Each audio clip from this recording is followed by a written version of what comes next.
After the pandemic crisis in 2022, the Italian and international migration picture stabilized, although the massive influx of refugees from Ukraine led to significant transformations. At the end of the year, there were about 295 million migrants worldwide, 1 out of every 30 inhabitants on the Earth. Of these, more than a tenth, 35 million, were refugees and asylum seekers. Forced migrants, including over 62.5 million internally displaced persons, now amount to more than 108.4 million, 40% of whom are minors. The heavy economic fallout of the pandemic has mainly affected the inhabitants of the Global South, in which more than 80% of the world's population have to share only half of Earth's resources, for an average GDP per capita that is 4 times lower than in rich countries. More than 3 billion people are now malnourished, and more than 783 million are suffering from hunger. The many ongoing wars and severe climate crises have increased migratory pressure, which is also growing in the medium and long-term forecasts. Policies that close regular channels of entry by means of rejections and expulsions, which are also delegated to third countries, force migrants to travel along dangerous and often lethal routes.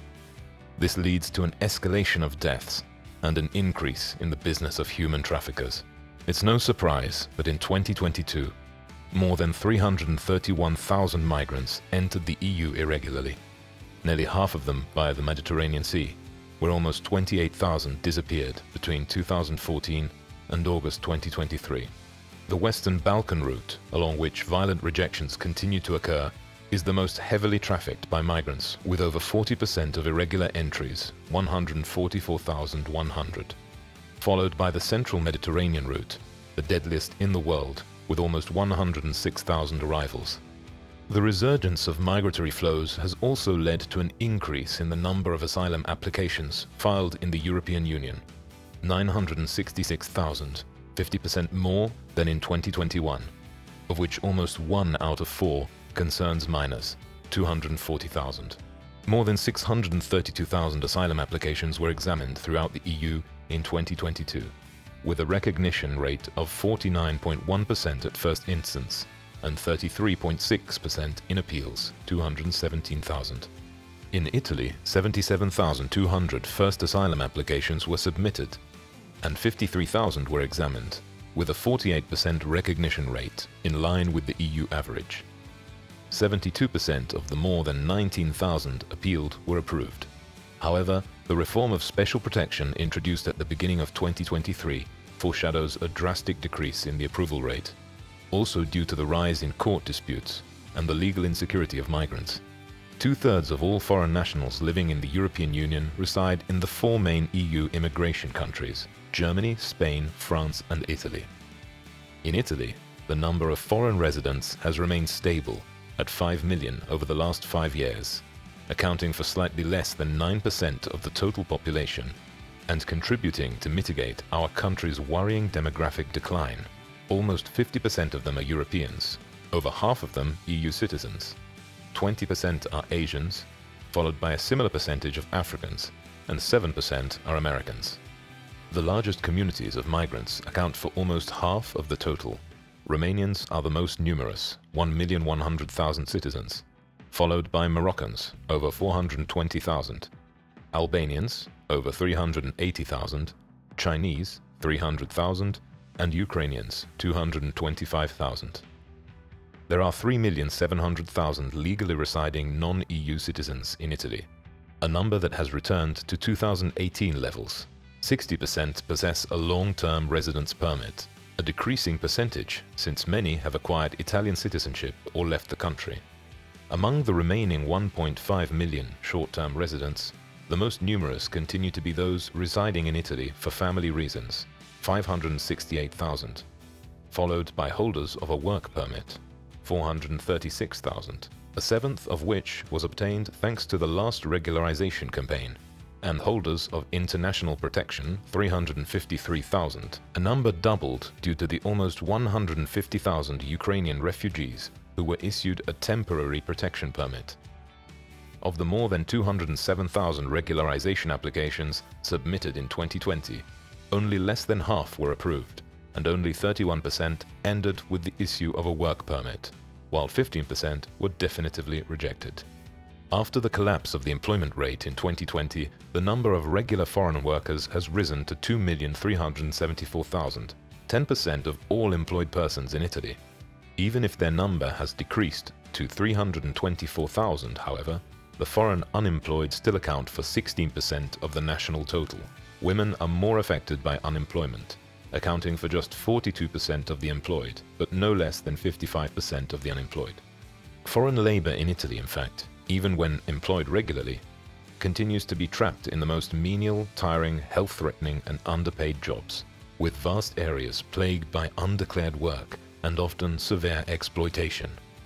Almost 2 out of 3 foreign workers are employed in low-skilled jobs, twice as many as Italians, while more than 33% of foreign workers are overeducated compared to the 25% of Italian workers. Moreover, about 18% of foreign workers is employed in involuntary part-time jobs, compared to just 9.4% among Italians. In particular, the incidence of foreign workers rises to 15.6% in construction, 17.3% in hotels and restaurants as well as in agriculture, and as high as 62.2% in family services. The latter employs more than a third of foreign female workers, while in industry and construction, the employment of foreign male workers reaches a percentage of around 40%. The employment situation is also affecting the living conditions and social integration of immigrants. Although the share of foreign residents in a situation of poverty and social exclusion in Italy is around 40%, almost double that of Italians, as of June 2023, only 10.7% of them were receiving the citizenship income. Moreover, as of 2024, the new inclusion allowance, which has stricter requirements, will further reduce this number by as much as 2/3, or just 3.6% of all foreign residents in a situation of poverty. These conditions make it even more prohibitive for immigrants to buy a house, forcing many of them to fall back on cheap 2 or at most 3-room apartments, with an average of 55 square meters, often located in the suburbs, thus contributing to ghettoization and housing stress.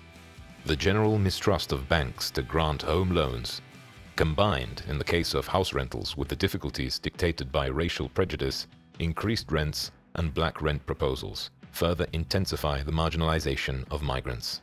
Social isolation and poverty, however, also affect the educational paths of migrants. During the pandemic, many foreign students were excluded from distance learning due to a lack of electronic media and devices, resulting in dropouts, truancy and school delays. There are currently about 872,000 foreign students, 10.6% of the total, 67.5% of whom were born in Italy. Despite being the only ones to increase in the last 10 years, it is significant that their incidence decreases as the school grade rises. Considerable differences also remain in the choice of high school between Italian and foreign students. 54% of the first choose lyceums, but only 30.2% of the latter, or at most 42.2% if they were born in Italy, with a clear preference for technical or vocational institutes by foreign students. Only just over a third of foreign students then enroll in university, compared to over half of Italian students. So much so that foreign students account for just 6.4% of all matriculated students at Italian universities, half of whom are international students. This tightens the chances of competing for high-skilled jobs even by the younger generation. Despite being an integral part of Italy's social and economic fabric, immigration still appears to be plagued by critical issues, with policies to be revised and management to be improved. In this scenario, the statistical dossier on immigration offers itself as an invaluable resource of knowledge for all those who are committed to building a more welcoming, open, and fair society.